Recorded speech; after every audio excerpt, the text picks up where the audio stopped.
Você já imaginou beber o pó de cinzas humanas misturado com água? Ou embalsamar um corpo usando especiarias enfiadas em todas as cavidades? As práticas funerárias da Bíblia vão muito além dos simples enterros que imaginamos, chegando a extremos que fariam até agentes funerários modernos ficarem horrorizados. E o ritual número 2 da nossa lista é tão nojento que vai fazer você nunca mais olhar para cerimônias fúnebres do mesmo jeito. Bem-vindos aos segredos nojentos da Bíblia. Hoje vamos explorar os 7 rituais fúnebres mais repugnantes mencionados nas Escrituras Sagradas. A morte é um tema recorrente na Bíblia, mas o que muitos não percebem é o quanto os textos sagrados são gráficos e detalhados, quando descrevem como os corpos eram preparados e enterrados. Desde o Antigo até o Novo Testamento, encontramos práticas funerárias que combinam simbolismo religioso com procedimentos surpreendentemente grotescos. Enquanto hoje buscamos métodos dignos e higiênicos para lidar com nossos mortos, os rituais bíblicos frequentemente envolviam elementos que consideraríamos completamente repulsivos. E lembre-se, o ritual número 2 é tão perturbador que você talvez queira pular essa parte, mas aposto que a curiosidade vai falar mais alto. 7. Lamentadores profissionais e automutilação. Em Jeremias 9, 17 e 18, encontramos uma prática funerária comum. Assim diz o Senhor dos Exércitos: considerem e chamem as carpideiras, mandem chamar as mais habilidosas, que venham depressa e façam lamentação por nós, para que choremos, e nossos olhos vertam lágrimas, e nossas pálpebras destilem águas. Estas carpideiras eram mulheres profissionais contratadas para chorar, gritar e se lamentar em funerais. Mas o que a Bíblia menciona apenas brevemente e que os historiadores confirmam com detalhes perturbadores é que estas profissionais não apenas choravam, elas realizavam rituais de automutilação extremamente gráficos. Em Levítico 19, 28 e Deuteronômio 14, 1, encontramos proibições específicas.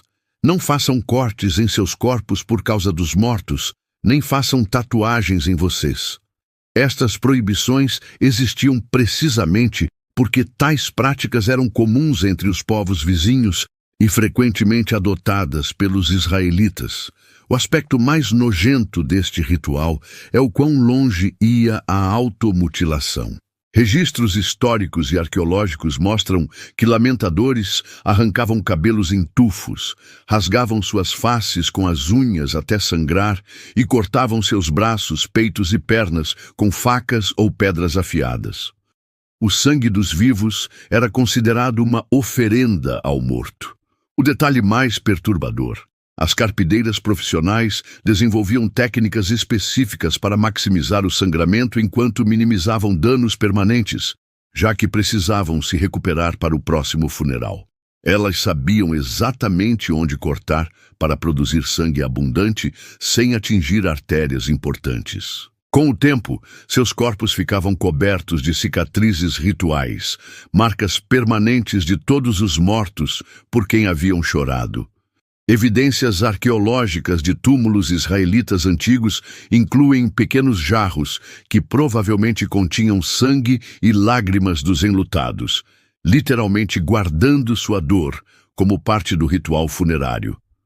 O historiador Flávio Joséfo menciona que em funerais particularmente importantes, o sangue das carpideiras era coletado e aspergido sobre o túmulo, criando manchas vermelho-marrons que permaneciam visíveis por anos. 6. Ossos em ossários. Em 2 Reis 13, 21, encontramos uma passagem curiosa. Certa vez, enquanto alguns israelitas sepultavam um homem, viram de repente um bando de saqueadores. Então jogaram o cadáver no túmulo de Eliseu e foram embora. Quando o corpo tocou os ossos de Eliseu, o homem voltou à vida e se levantou. Esta breve menção revela uma prática funerária comum em Israel: o uso de túmulos coletivos e ossários. Diferente do enterro moderno, onde cada corpo tem seu próprio espaço permanente, o método judaico antigo era muito mais reciclável. O processo completo era surpreendentemente nojento. Primeiro, o corpo era colocado em uma caverna ou túmulo escavado na rocha, geralmente em uma prateleira. Depois de aproximadamente 1 ano, quando a decomposição estava completa e restavam apenas ossos, a família retornava para a segunda fase, a coleta dos ossos. O aspecto mais perturbador: os parentes mais próximos tinham que entrar no túmulo cheio de corpos em vários estágios de decomposição, localizar os restos de seu familiar e, literalmente, coletar os ossos um por um. Estes eram então limpos, sim, manualmente, e colocados em pequenas caixas de pedra chamadas ossários, que ocupavam muito menos espaço no túmulo familiar. A prateleira onde o corpo havia decomposto era então limpa, frequentemente apenas com um pano, e preparada para o próximo cadáver. Um único túmulo familiar poderia assim acomodar dezenas ou até centenas de corpos ao longo de gerações. O detalhe mais nojento? Durante esta coleta secundária, era comum encontrar corpos que não haviam se decomposto completamente. Textos rabínicos contêm instruções detalhadas sobre o que fazer nesses casos. Basicamente, reagrupar as partes moles e deixá-las por mais tempo. Em alguns casos, a família espalhava cal viva sobre os restos para acelerar a decomposição. O relato em 2 Reis sugere que o homem recentemente morto foi simplesmente jogado sobre os ossos já coletados de Eliseu, provavelmente em um ossário ou em uma pilha de ossos, aguardando o processamento. A ressurreição miraculosa destacou-se precisamente porque ocorreu em um contexto onde lidar com ossos humanos era uma prática normalizada, embora profundamente desagradável. 5. Embalsamamento à moda egípcia. Em Gênesis 52:3 lemos: José ordenou aos médicos que estavam a seu serviço que embalsamassem seu pai Israel. Então, os médicos o embalsamaram e levaram 40 dias para fazê-lo, pois esse é o tempo necessário para embalsamar. E os egípcios choraram por ele 70 dias. Esta breve menção esconde um dos processos mais grotescos da antiguidade. Jacó, Israel, recebeu um embalsamamento completo ao estilo egípcio, um procedimento que a Bíblia poupa os leitores de ter que visualizar em detalhes. O processo egípcio de embalsamamento, agora conhecido pela arqueologia e por textos como os de Heródoto, era extremamente invasivo e nojento. Primeiro, o cérebro era removido, não através de cirurgia no crânio, mas puxando-o em pedaços através das narinas usando ganchos de metal longos e finos. O crânio vazio era então lavado com vinho e preenchido com resinas. Em seguida, fazia-se uma incisão no abdômen e todos os órgãos internos eram removidos, exceto o coração. Estes órgãos eram tratados separadamente, lavados com vinho de palma e especiarias e armazenados em jarros canópicos. O corpo era então lavado por dentro e por fora com vinho, e a cavidade abdominal era preenchida com mirra, canela e outras especiarias. O aspecto mais nojento? O corpo inteiro era então coberto com natrão, um tipo de sal natural, e deixado para desidratar por 40 dias, exatamente como mencionado no texto bíblico. Durante este período, o corpo liberava fluidos constantemente à medida que se desidratava, necessitando checagens e limpezas regulares. O detalhe mais perturbador é que, após a desidratação, o corpo era lavado novamente e recheado com mais linho e especiarias introduzidos em todas as cavidades corporais, não apenas no abdômen, mas também na boca, narinas, ouvidos e outras aberturas. Este recheio era necessário para que o corpo mantivesse uma aparência mais natural, já que a desidratação o deixava extremamente encolhido.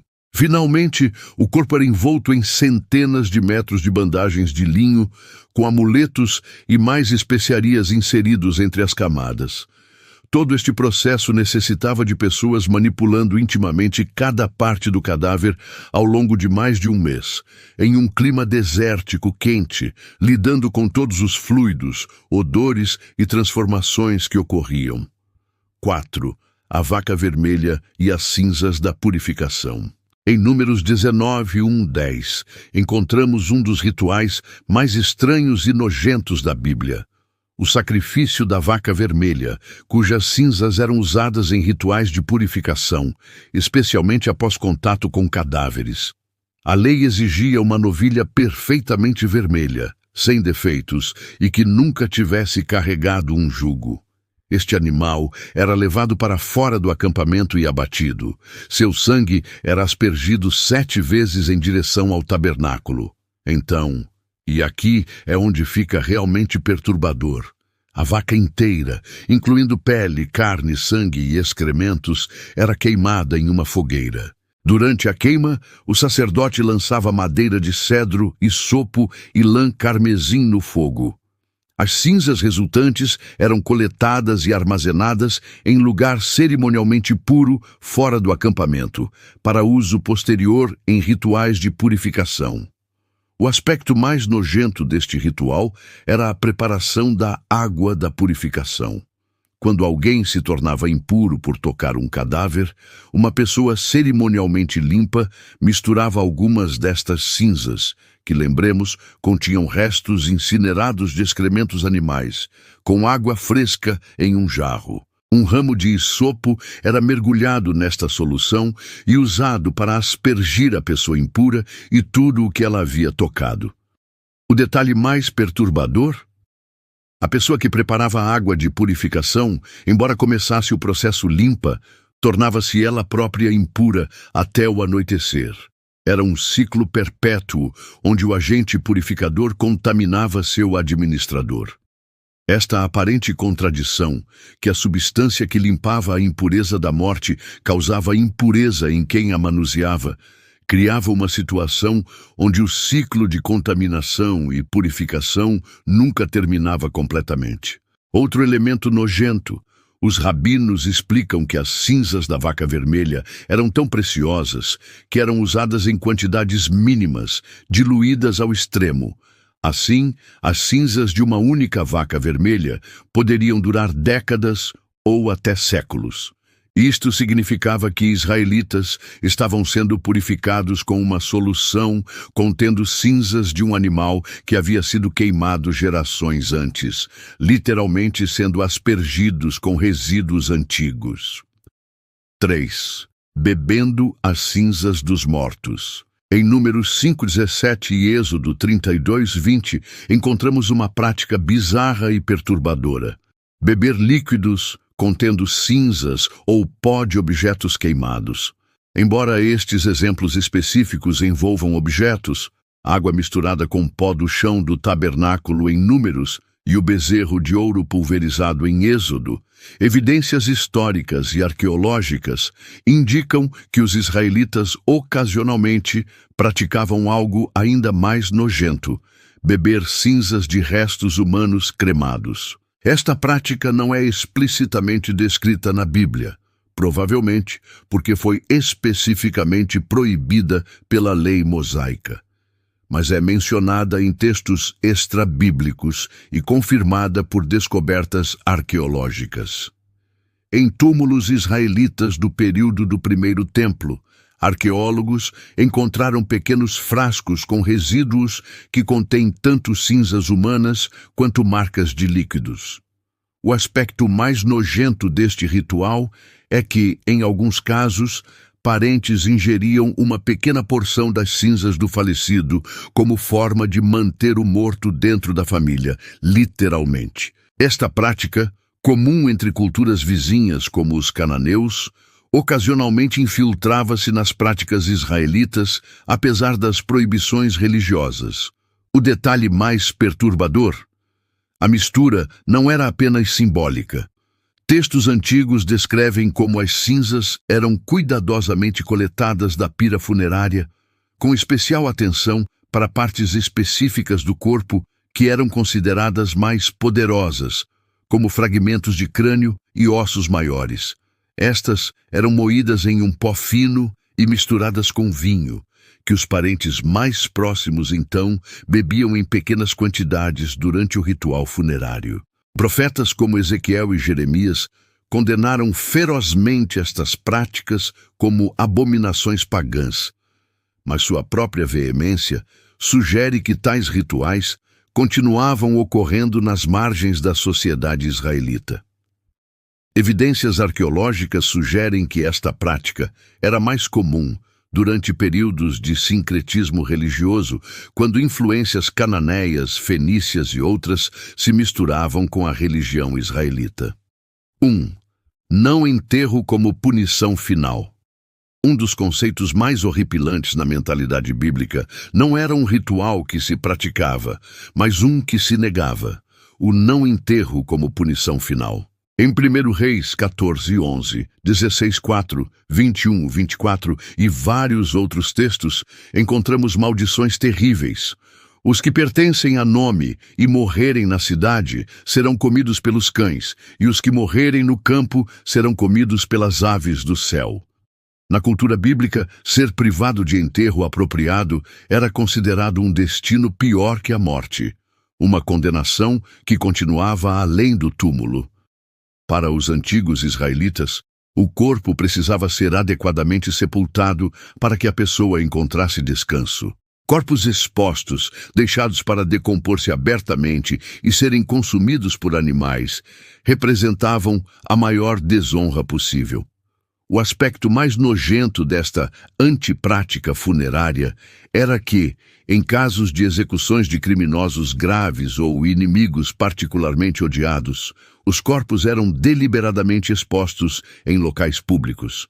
Em 2 Samuel 21:6-14, 7 descendentes de Saul foram executados e seus corpos ficaram expostos perante o Senhor, presumivelmente pendurados em um local elevado e visível. O detalhe mais perturbador: esta exposição não era breve. O texto bíblico frequentemente menciona corpos sendo deixados para os pássaros do céu e os animais da terra. Em termos práticos, isso significa corpos em decomposição sendo lentamente desmembrados e consumidos por abutres, corvos, cães selvagens e outros carniceiros. Em climas quentes como o de Israel, a decomposição começaria em horas, com inchamento, descoloração e o desenvolvimento de odores insuportáveis. Ainda mais perturbador é o caso de Rispa, em 2 Samuel 21:10, que guardou os corpos expostos de seus filhos e outros parentes por meses. Do início da colheita até cair chuva do céu sobre os corpos, ela não permitiu que as aves do céu se aproximassem deles de dia, nem que animais selvagens se aproximassem de noite. Esta mulher desesperada literalmente passou meses espantando predadores dos corpos em decomposição de seus filhos, observando seu lento desmantelamento pelas forças da natureza.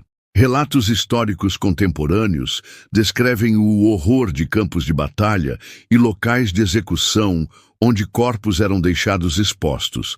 O cheiro era detectável a quilômetros de distância e o solo ficava permanentemente manchado com os fluidos da decomposição.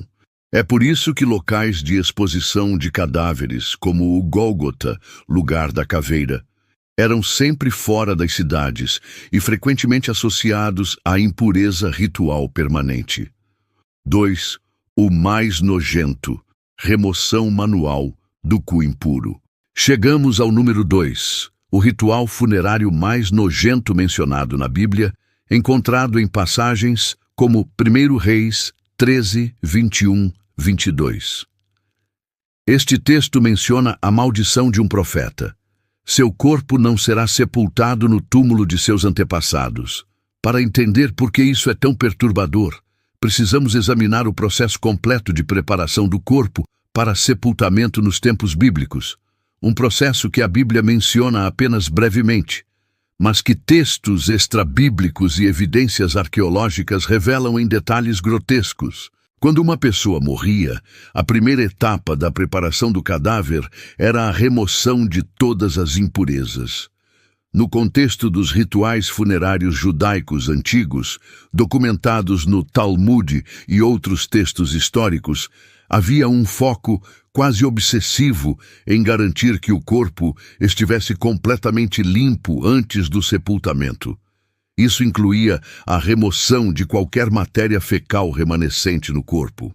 O aspecto mais nojento deste ritual era o procedimento manual, realizado para garantir esta pureza interna.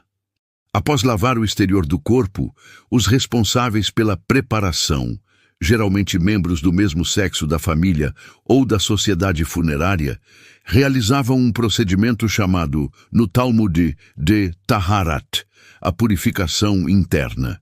Este processo envolvia pressionar o abdômen do cadáver para expelir quaisquer gases ou fluidos intestinais. Em seguida, e aqui está o detalhe mais perturbador, um dedo envolto em pano era inserido no reto do cadáver para remover manualmente qualquer matéria fecal remanescente.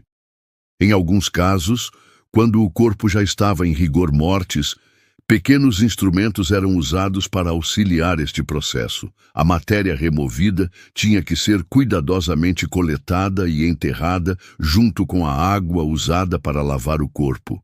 Textos antigos descrevem como esta era considerada uma das tarefas mais desagradáveis, mas também mais sagradas, do processo funerário, pois garantia que o corpo retornaria à terra em estado de pureza completa. O que torna esta prática particularmente nojenta pelos padrões modernos é que isso era feito sem luvas de borracha, desinfetantes modernos ou equipamentos de proteção. Os preparadores do corpo usavam apenas panos simples, envoltos nos dedos, e água para limpar conforme prosseguiam. Em famílias abastadas, ervas aromáticas e especiarias eram então inseridas em todas as cavidades corporais, incluindo o reto recém-limpo, para ajudar a mascarar os odores da decomposição. Em casos como o de Jacó, Gênesis 50, ou Jesus, e João 19, 39 e 40, grandes quantidades de mirra, aloés e outras especiarias eram usadas, cerca de 35 quilos no caso de Jesus, segundo o Evangelho de João. Ser privado de sepultamento apropriado, como na maldição de 1 Reis, significava não apenas a ausência de um túmulo, mas também a negação de todo este processo de purificação. Uma negligência que, na mentalidade da época, condenava a pessoa a permanecer em estado de impureza eterna. E assim chegamos ao fim da nossa exploração dos rituais funerários mais nojentos mencionados na Bíblia.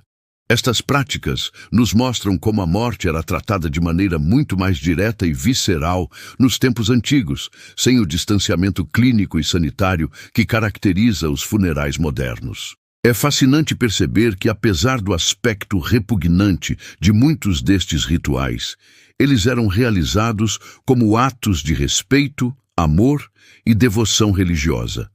A limpeza manual dos cadáveres, a coleta de ossos e até mesmo a automutilação dos enlutados. Todas eram expressões de uma visão de mundo onde a morte não era escondida ou sanitizada, mas enfrentada diretamente em toda sua realidade física. Muitos destes rituais também refletem preocupações práticas em um clima quente como o do Oriente Médio, onde a decomposição ocorre rapidamente. A ênfase em purificação, preservação temporária com especiarias e o uso de ossários para armazenamento eficiente de restos mortais, todos serviam a propósitos práticos além de seu significado religioso. Agora quero saber, qual destes rituais funerários você achou mais perturbador? Foi a limpeza manual do corpo que eu avisei ou algum outro te impactou mais? Deixe sua opinião nos comentários. E se você tem interesse em mais conteúdo como este, não esqueça de se inscrever no canal Segredos Nojentos da Bíblia e ativar o sininho. Na próxima semana, vou revelar os 9 métodos de tortura mais brutais mencionados na Bíblia. E acredite, tem práticas ali que fariam até os rituais funerários parecerem agradáveis. Clique no card que está aparecendo agora para assistir nosso vídeo sobre segredos nojentos sobre a sucessão papal. E compartilhe este vídeo com aquele seu amigo que acha que conhece tudo sobre rituais antigos. Obrigado por assistir até o final. Até o próximo vídeo e que Deus te abençoe com um funeral muito mais simples e higiênico que estes.